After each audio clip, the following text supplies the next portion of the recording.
Most parents are wary of the so-called heavy metal music.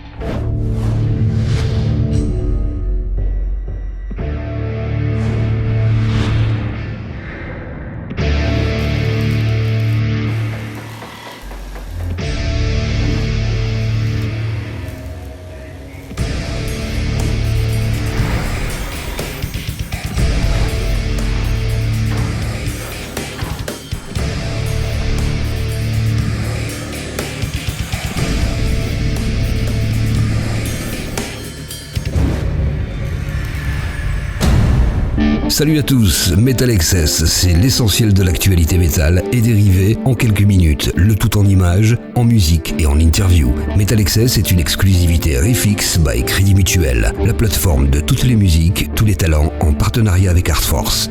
C'est parti!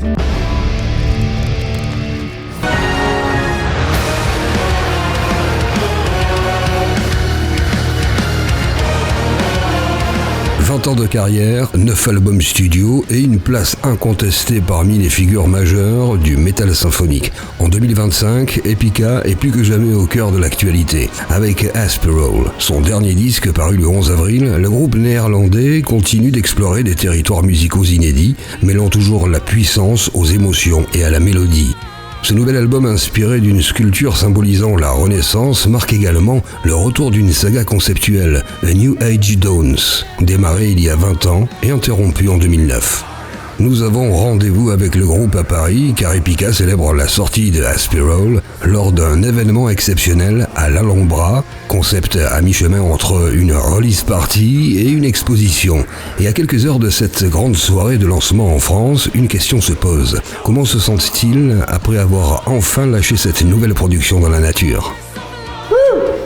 It's a party, yeah. Yesterday we had a sounding session and we woke up, or I woke up and got a lot of messages, and we've been living up to this day for so long. Yesterday was finally the day and I got a little emotional. Yeah, me too. It's maybe the first time that I got a little emotional. I don't know why, maybe we're older and wiser. Yeah, I guess it's just, you know how much time, energy goes into making an album, and it's been finished already since last summer. And you have to wait for so long, and then the day is finally there and it's like Christmas. And we're getting a lot of great reactions, and that, you know, that makes us feel really happy to see that the fans like it. We make this for ourselves, but you know, also for the fans. And if you get a lot of good reactions, also on the video, it feels great. And you know, it feels like different than we did the first album. And you're different kind of excited. But now we are like just happy that it's out and that we can share it with everybody. Yeah.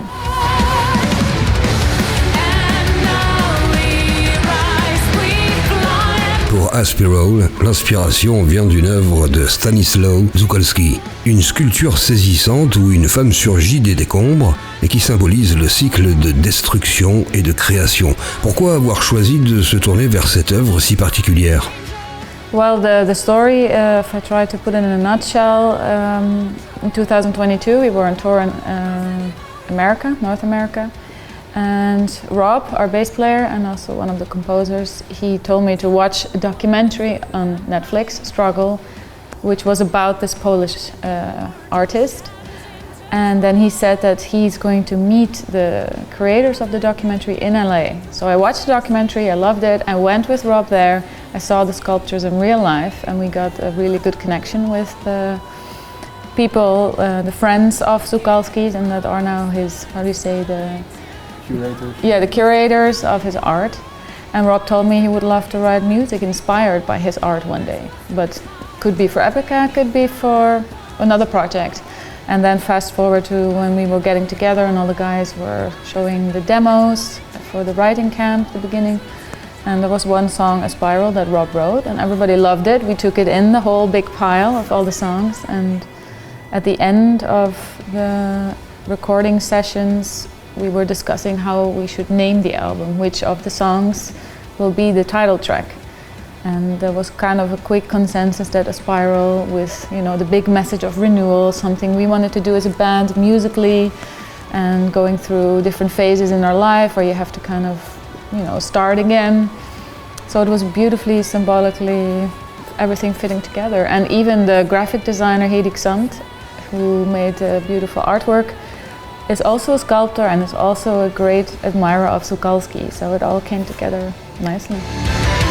Étonnamment, la pochette de l'album, elle, ne représente pas cette sculpture. Un choix artistique surprenant. Qu'est-ce qui les a poussés à prendre cette direction visuelle? Well, it's also, you know, what Simone says, the whole album is about kind of rebirth, renewal. We see this as like the, with Omega, we ended like the 3-cycle quantum enigma holographic principle Omega, and we're actually feeling that we are starting anew a little bit. So of course there's the same EPICA members and the same ingredients, but it also sounds fresh. And we are actually, a lot of us are in like a point in their lives that we are experiencing some kind of rebirth, or it's I don't know if it's more, I'm not a spiritual guy actually, but I'm starting to believe in it more and more, because it really feels that it has something to do with everything, right? So also the music, we choose some different paths, made some bold choices for us, and it all comes together in that subject.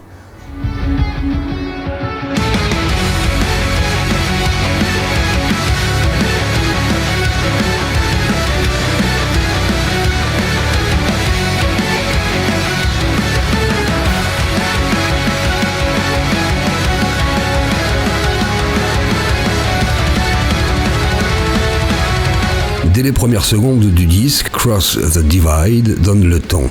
Un démarrage tonitruant pour un album plus direct, plus compact, mais toujours aussi riche. Il nous explique pourquoi ce choix de morceaux plus courts et percutants. Yeah, we felt that we have to do something different, you know. If you keep repeating yourself, then it gets boring. And we all felt that normally, when we start writing songs, there is already an intro, but now there wasn't. So we thought, well, maybe, you know, if we are recording and something comes up and we can use that. We are not sure which song we open the album with when we are writing and recording. But in the end, we thought, let's just go with that song. It's a great song, gets the energy going right away. And, it sets the mood. Yeah, and it's a different thing that we normally do. So we have to keep the fans have to be on their toes, yes. Not fall asleep.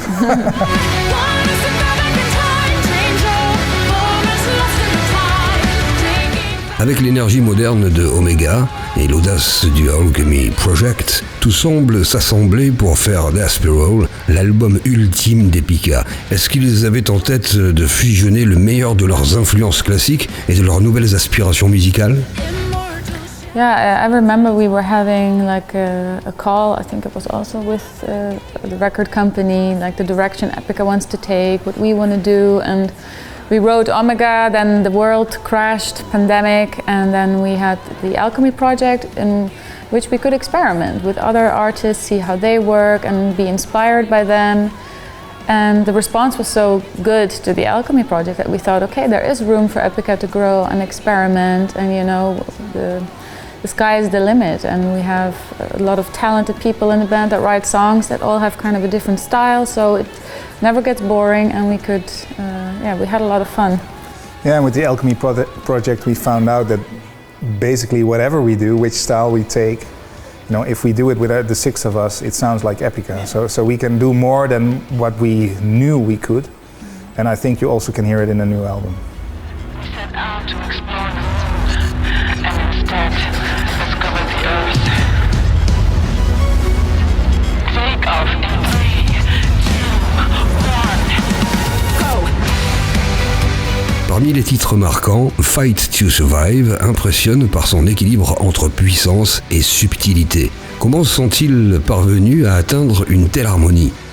Well, I think that's because the 6 of us are involved. So, you know, there's mainly one composer of a song. So, for instance, Fight to Survive is a song by Isaac, but everybody works on it. So, it's not that one guy makes all the decisions. So you get a balanced view.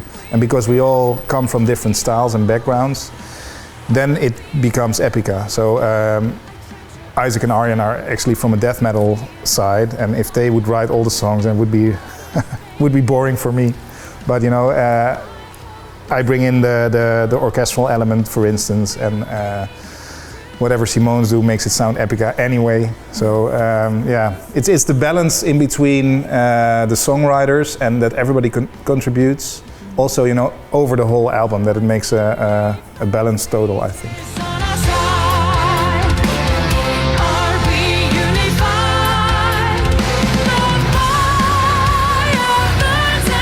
À travers Aspiral, EPICA brouille encore un peu plus les frontières entre les genres. Selon eux, est-ce que l'avenir du métal passe justement par l'effacement de ces barrières? Yeah, it's like breaking the rules and just have fun creating music, experiment. And my kind of philosophy is if you have a good melody, you can play it in any style. And we learned with the Alchemy project, we can incorporate all instruments, and if you have the bass with the guitars, the drums, and the bass guitar, you can put everything on top of it. And even back in the day, people thought, how can you combine classical music with metal? Like they're two different worlds, but it fits together perfectly. If the melody is good, you can make it into anything, I think. Yeah, and I think you shouldn't be held back by boundaries. I think the most popular things or the biggest art things are created by not giving a shit about boundaries, right? So you have to go through them, and I think it's terrible if you are put in a cage. You should expand your view.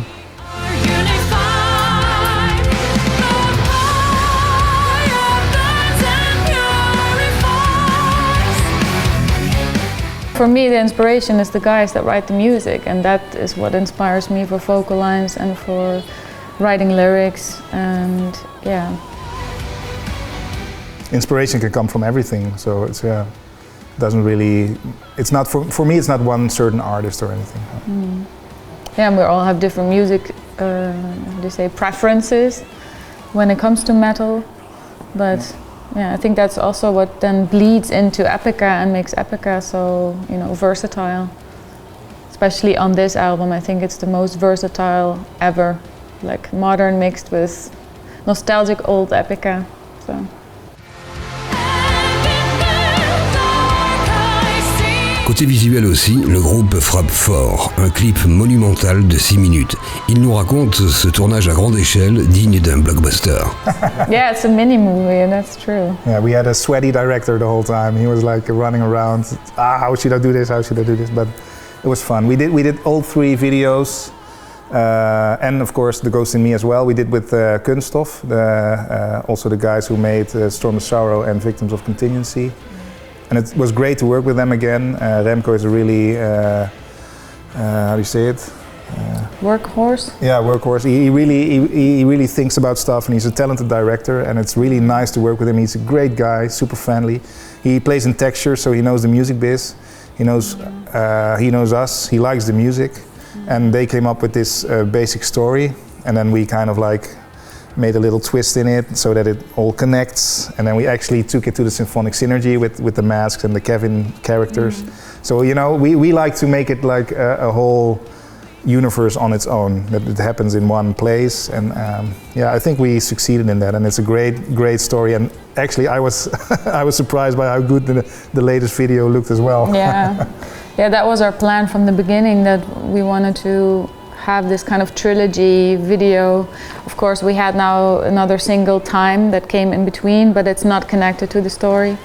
And I think Kunststof did a really great job in coming up with a cool story, really nice visuals, making it look like a little movie, a little trilogy. And the last video is really, we shot it over 3 days. There was an extra day of shooting with extra, stunt people that got seriously burned.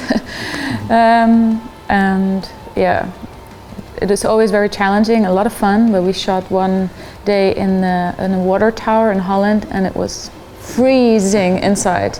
It was so cold, it was colder inside than outside, and we were just, every time you talked you had the breath was evaporating, but the images look really great. Yes, it doesn't. You can't see that I was freezing my ass off. But yeah. And that's a good thing about Kunststof. They have a great taste for locations and real props, and then mixing it with special effects and digital imaging.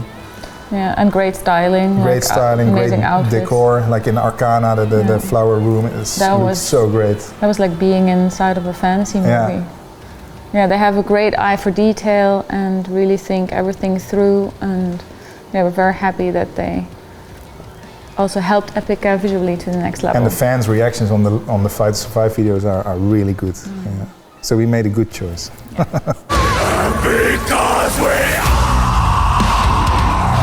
L'album signe le grand retour de A New Age Dawns. Pourquoi ont-ils choisi de réactiver cette saga musicale entamée il y a 20 ans? That's a question for our colleague who's doing interviews now as well. Yeah, that's. I think it's more a lyrical thing. Yeah, it's not musically connected. No, and but it is that those 3 songs are also songs that Mark wrote. So I think he must have had the plan to continue the 3 songs, or the trilogy. He did it with the Embrace That Smothers as well, right, on the other albums. So he has this thing for trilogies. Also because it's the 9th album, and like part 7, 8, and 9. So it's all, it's the 9. It's an important number in the album, but also in numerology. Is that a correct word? Yeah. So, but ask him when you see him later. He's walking around here somewhere.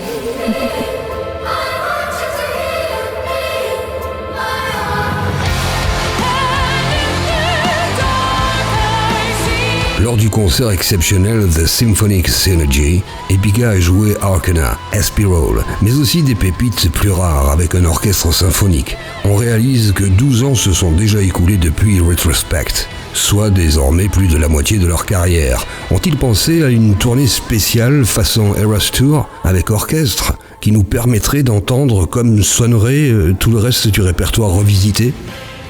Maybe. We have our 25th anniversary coming up, and we're brainstorming at this moment what we can do to really celebrate this huge milestone in our career. Yeah. Who would have thought, 23 years ago when we were starting off, a bunch of rookies, students, I was still in high school, that we would be doing this for such a long time. So we want to make a special anniversary, something.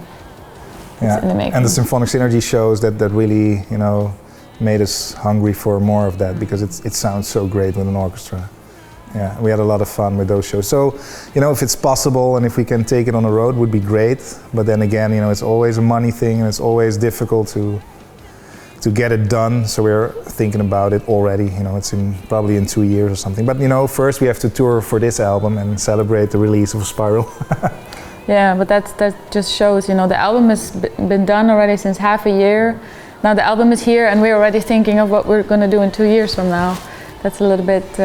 you have to, yeah.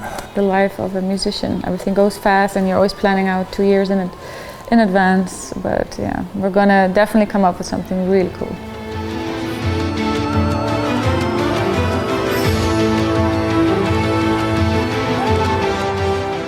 Puisqu'il est question de longévité, EPICA a eu l'idée très originale de monter un musée éphémère retraçant toute cette aventure et qu'il a présenté le 12 avril à Paris. Revivre ces souvenirs, replonger dans les archives, est-ce que cela a réveillé des émotions particulières chez eux? Yeah, I had a lot of fun diving into my archives, and I got lost, in a positive way, diving into the history and seeing all the beautiful drawings that we received. At the French Crusade, we had the Phantom Agony, which was the Dutch fanzine, and reading the stories and looking at the photos.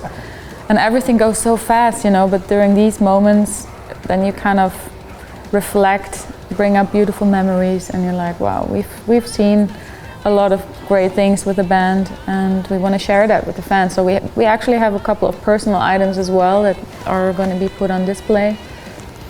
Including some of my outfits. I still got to put on the mannequins after the interviews, so that's cool.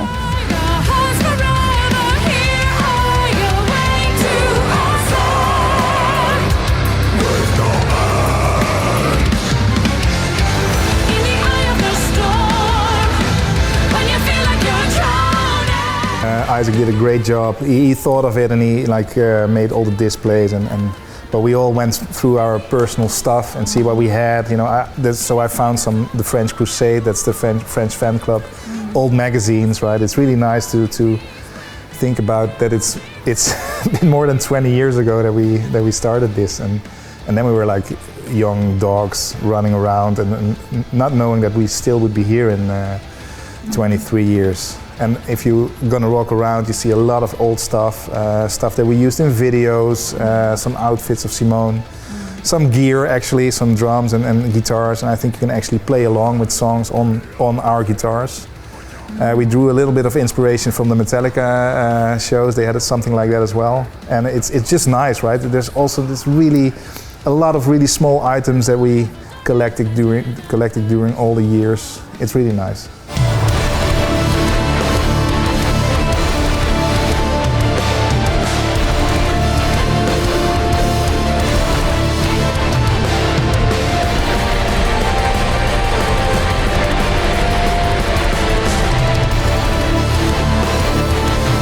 Prochain rendez-vous en France, le Hellfest. Qu'est-ce que les fans peuvent attendre de la tournée Aspiral? Et que le groupe espère-t-il de ses prochaines prestations? Well, Hellfest is always great, so it's one of the best festivals that we can play on. I think I love it. And of course we do some a Mexican tour before. But yeah, we hope to bring the new stuff. And of course we're going to play some old stuff as well, but it's going to be just partying. Et puis en ligne de mire, il y a cette tournée 2026 avec Amaranth et Charlotte Vessels. Qui a eu l'idée de réunir ces trois groupes menés par des chanteuses?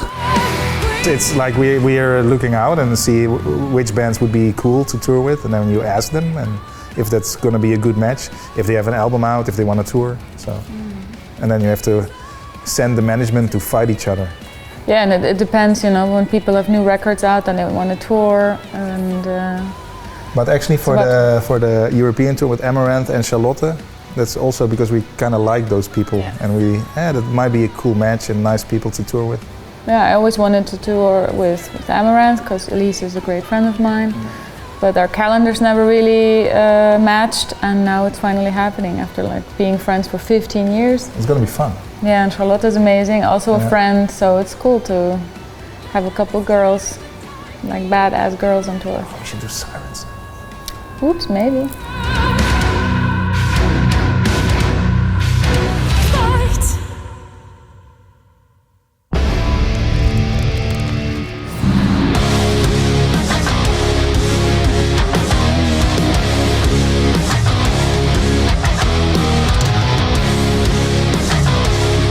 Fondé il y a 12 ans, Fractal Universe nous avait habitués à partir de 2015 à des sorties discographiques régulières espacées de 2 années environ.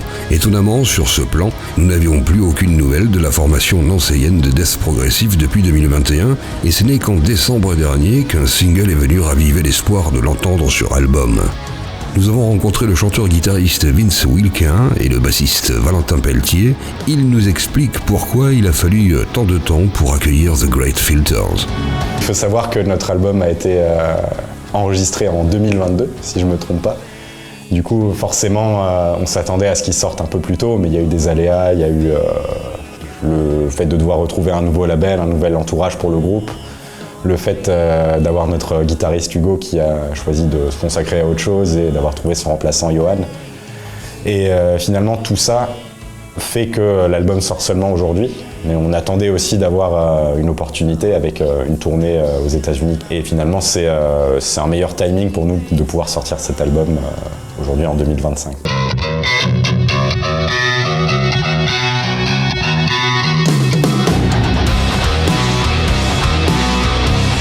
Fractal Universe propose des compositions complexes et a créé une forme de signature personnelle à la croisée des genres progressifs d'assez techniques où peuvent cohabiter du growl, des passages mélodiques et même du saxophone. Quel est leur secret dans la façon d'écrire ? Secret, c'est dur à dire, mais finalement tu parlais du saxophone, ça c'est quelque chose qu'on a employé déjà depuis plusieurs albums. C'est vrai que c'est quelque chose qui nous démarque, je pense. C'est souvent quelque chose qui ressort dans les concerts. Oui, ça surprend les gens et on voit vraiment une différence quand il fait ses solos de guitare ou ses solos de saxo. Parce que les solos de guitare, les gens ont l'habitude dans le métal, on va dire. Et dès qu'il arrive avec le saxo, là les gens s'emballent vraiment. Et oui, on voit quand même une vraie différence grâce au saxo, quoi.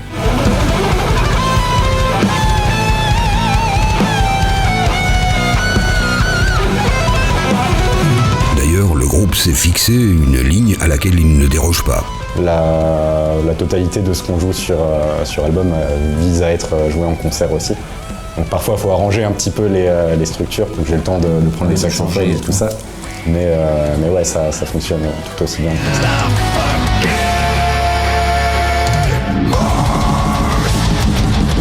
L'atmosphère qui se dégage de l'univers de Fractal Universe n'est pas uniquement musicale. Un clip comme celui de The Seed of Singularity peut aussi créer son effet. On a fait appel à Brice Inker, qui de base est batteur dans Smash It Combo. Et on lui a exposé les thèmes de la chanson. Et après, avec son associé, ils ont recherché des idées qu'ils nous ont après soumis. Et on a bossé ensemble pour créer tout cet univers et la charte graphique du clip, on va dire. Ouais, c'est vrai que le résultat est assez bluffant pour nous. Et l'idée, finalement, c'était de déshumaniser complètement le processus de création artistique, finalement. Il y a des liens avec tout ce qui se passe avec l'IA en ce moment. Là, dans le clip, par exemple, on a une personne qui peint un tableau et qui est reliée à une machine qui dicte ses mouvements. C'est un peu ce qu'on vit dans le monde actuel, où même tout ce qui est artistique, ça vient être remplacé de plus en plus par des machines et des programmes, quoi.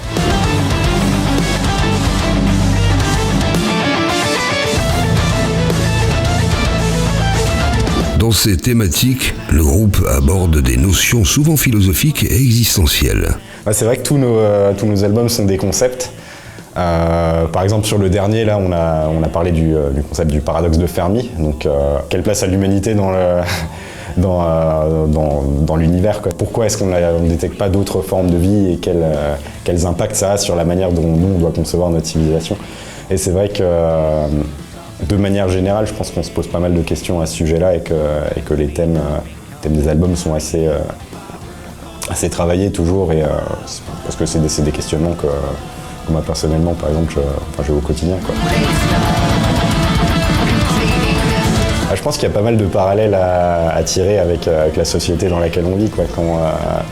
Quand on se rend compte finalement qu'on n'a pas trouvé d'autres civilisations dans l'univers malgré l'immensité de celui-ci, on en vient à se dire qu'il faudrait peut-être prendre un peu plus soin du monde dans lequel on vit, prendre un peu plus conscience à la fois du peu d'importance qu'on a dans l'univers au global, mais du rôle quand même qu'on a à jouer dans celui-ci, quoi. Je pense qu'il y a plein de choses sur lesquelles l'humanité doit tirer des leçons finalement. Et c'est des problèmes auxquels on est tous confrontés, je pense, d'une manière ou d'une autre.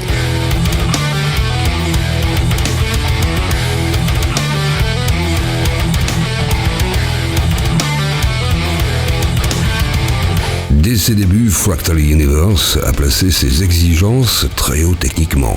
Ont-ils le sentiment de trouver encore des domaines d'évolution ? Pour moi, c'est difficile de répondre parce que finalement, en étant vraiment au cœur du processus, c'est difficile d'avoir du recul dessus. Je n'ai pas l'impression qu'on se soit posé tant de questions que ça. C'est une continuation logique, on va dire, des précédents. Après, il y avait cette volonté d'amener un peu de couleur, finalement, de développer le côté progressif. Je pense qu'on en a parlé tout à l'heure. Mais finalement, dans tout le processus, on se laisse porter, je dirais.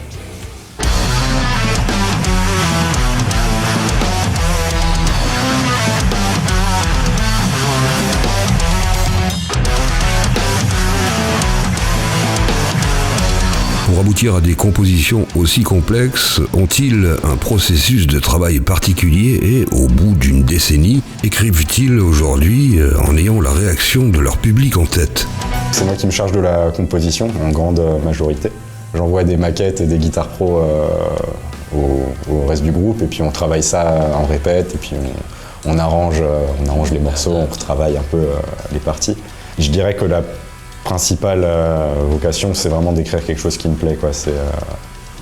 Peu importe finalement le nombre de gens que ça va toucher, si c'est quelque chose qui me satisfait et qui nous satisfait, après derrière on répète, je pense que c'est moi le principal.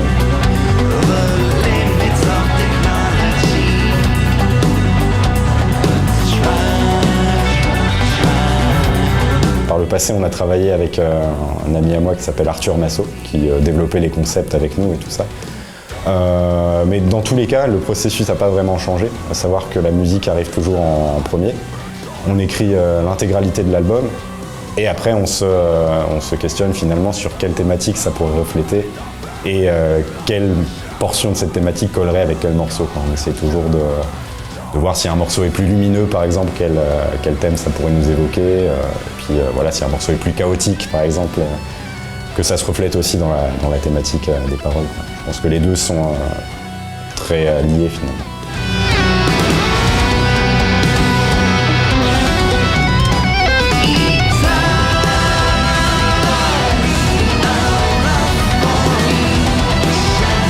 Quels albums a-t-on pu écouter jeune pour en arriver à un répertoire aussi élaboré?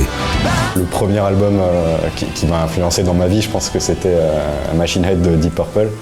Mes parents écoutaient beaucoup ça, j'ai grandi avec toute la musique rock, hard rock des années 70-80. Donc c'est quelque chose qui, très jeune, m'a fait réaliser que je voulais devenir musicien. Et c'est suite à un concert de Deep Purple, justement, que je me suis mis à faire de la guitare vraiment de manière obsessive, quoi. Finalement, on travaillait plusieurs heures par jour. Donc ça, c'est vraiment ce qui a démarré tout ça. Après, par la suite, il y a eu, je pense, Individual Thought Patterns de Death, qui m'a fait découvrir le death metal. Pareil, j'ai pris une énorme claque en écoutant cet album. La basse fretless, la batterie de Gino Glan, tout ça, c'est des choses, j'avais jamais entendu quelque chose de comparable. Après, peu de temps après, il y a eu Focus de Cynic, je pense, qui encore aujourd'hui, plus de 30 ans après, est un album qui n'a pas été reproduit, quoi, finalement. Il n'y a rien qui se rapproche pour moi de ce qu'ils ont fait avec cet album. Et par la suite, je pense Cosmogenesis d'Obscura, un groupe qui a toujours pour moi une importance particulière. J'ai pris des cours avec le guitariste, je ne serais pas là s'il n'y avait pas eu ce groupe-là, je pense. Et plus récemment, peut-être The Congregation de Léprous, qui voilà, m'a fait découvrir une facette un peu différente, plus axée sur le côté prog et plus axée sur le côté chanté.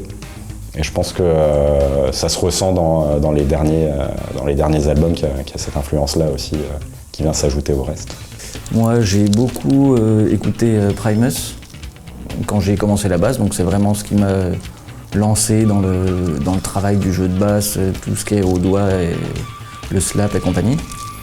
Après, le premier vrai album de métal que j'ai acheté, je crois que c'est Dark Tranquillity, ça devait être Fiction. C'est le premier qui m'a vraiment mis dans le death metal, on va dire. Et après, j'ai énormément écouté le From Mars to Sirius de Gojira. Qui là, j'ai pris une claque et cet album, je l'écoute encore régulièrement, toujours en découvrant des nouveaux trucs et en cherchant à comprendre comment ils font passer une telle puissance alors que c'est du studio, quoi.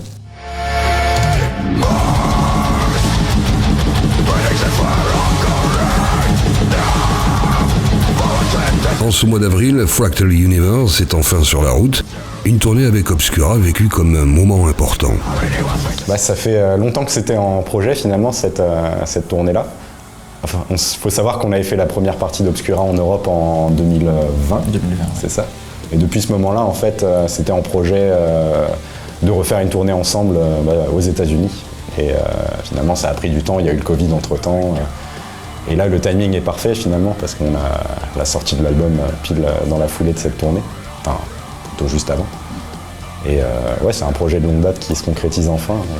Pour nous, c'est l'occasion d'enfin rencontrer tous les fans qu'on a en Amérique du Nord.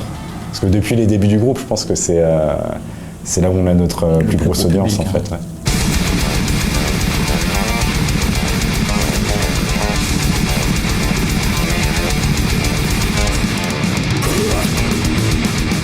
Les relations avec le groupe allemand Obscura qui se sont tissées avec le temps. C'est vrai qu'on les connaît depuis très longtemps. Moi, personnellement, j'ai pris des cours avec l'ancien guitariste Christian Münzner quand j'étais ado. Donc voilà, c'est des personnes que je connais depuis presque la moitié de ma vie. Et du coup, il se trouvait que là, pour cette tournée, leur batteur James Stewart était en tournée avec Decapitated, donc était indispo. Et leur guitariste Kevin Olash, du coup, a des problèmes de santé en ce moment. Ce qui fait qu'ils ont demandé à la doublette de Fractal d'assurer le travail sur la tournée.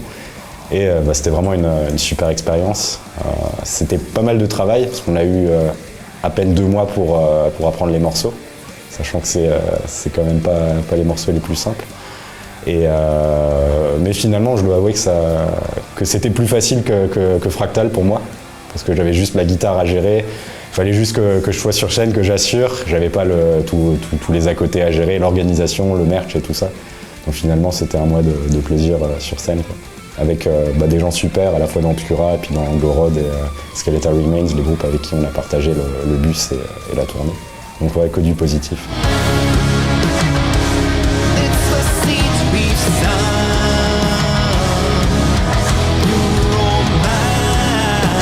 10 ans de carrière discographique, s'imaginait-il en arriver là et comment envisage-t-il les 10 à venir? Quand on a créé le groupe, on était 3 de base. Il y avait Vince, moi et Hugo, le guitariste qui est parti. Et non, on n'avait pas d'ambition plus que ça, quoi. On voulait vraiment jouer des morceaux qui nous plaisaient entre potes, faire des concerts, mais on s'imaginait pas faire le Hellfest, partir en tournée pendant un mois avec des groupes qu'on aime. Donc voilà, après dans 10 ans... Ouais, c'est vrai que tout ce qu'on a accompli, finalement, ça dépasse nos espérances, je pense. Après, ce qu'on peut nous souhaiter pour les 10 prochaines années, plus de tournées, puis juste continuer à se faire plaisir sur scène, quoi. Et en dehors. Et pour l'heure, Fractal Universe poursuit sa tournée nord-américaine qui s'achèvera le 22 mai prochain à Los Angeles.